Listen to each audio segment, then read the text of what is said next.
Впервые в нашей республике проходят Дни культуры Татарстана. Сегодня в Ингушетию прибыла внушительная делегация. Старт культурного обмена дан. Программа рассчитана на 3 дня. Это ответ на состоявшийся осенью прошлого года визит деятелей культуры Ингушетии в Казань.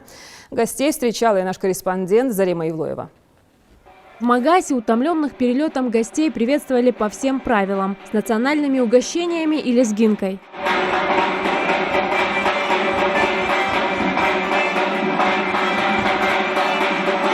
После короткого отдыха для высоких гостей начинается культурная программа, расписанная на весь срок их визита. Всего в Ингушетию приехало 59 гостей – депутаты, танцоры и солисты государственных ансамблей Татарстана. Большинство из них в нашей республике впервые. У мемориала памяти и славы они узнали о самых ярких и трагичных страницах истории ингушей. Я сюда приехала впервые в Ингушетию. Сюда мы приехали выступать, я танцую.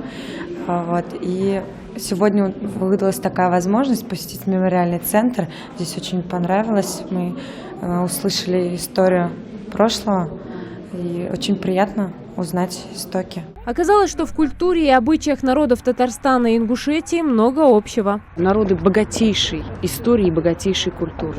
Сегодня очень символично, что Дни культуры Республики Татарстан в Ингушетии начались вот с этого мероприятия, с почтения памяти и уважения на мемориале памяти и славы. Дни культуры Татарстана проводятся в рамках соглашения о сотрудничестве между нашими субъектами. И этот визит можно считать ответным. В октябре прошлого года Татарстан уже принимал Дни культуры Ингушетии. То, что сегодня происходит в Ингушетии, нас очень обрадовало.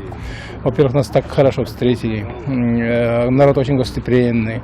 Везде нас встречают с улыбкой, с объятиями. Когда представители культуры и творческой интеллигенции Ингушетии приезжали в Казань, мы тоже также их встречали, и мы были восхищены уровнем культуры. И вот теперь жители Ингушетии смогут познакомиться с многообразной и самобытной культурой народов Татарстана. В Назране запланирован показ документальных и игровых фильмов татарских режиссеров. Параллельно будет развернута выставка-ярмарка изделий декоративно-прикладного искусства и сувенирной продукции. А творческие коллективы Татарстана будут петь и танцевать для ингушского зрителя. Завершением, венцом станет у нас наших дней, конечно же, концерт мастеров искусств. Мы предвкушаем замечательное такое вот событие. И думаю, что все, кто придет к нам завтра в 17:00 в Дворец культуры города Назрань, получат колоссальное удовольствие от общения с мастерами культуры Республики Татарстан. Все это завтра, а сегодня гости отправились в Назрановский ТЮЗ на спектакль «Две стрелы». Зарема Ивлоева, Рамзан Зурабов, Новости 24.